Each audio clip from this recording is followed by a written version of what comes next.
How to draw circle in Photopea. Hi everyone, welcome to another tutorial. In this tutorial, I'll be showing you how you can draw a circle in Photopea. So how can you draw a circle in Photopea?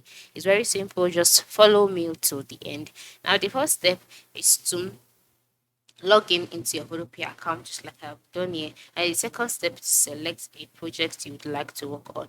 Once the project has been selected, you'll be brought to the canvas page where you can now edit the project. Now once you're on this page and you want to draw a circle, next step is to move to the left side of the screen where you can see some icons such as the move to the ellipse select, the lasso select, the magic wand, the crop tool.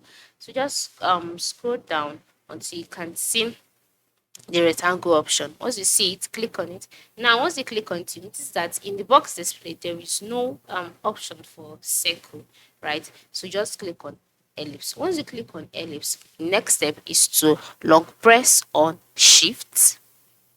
All right, and once you long press on shift, drag the mouse, and then you would form a circular shape just like this.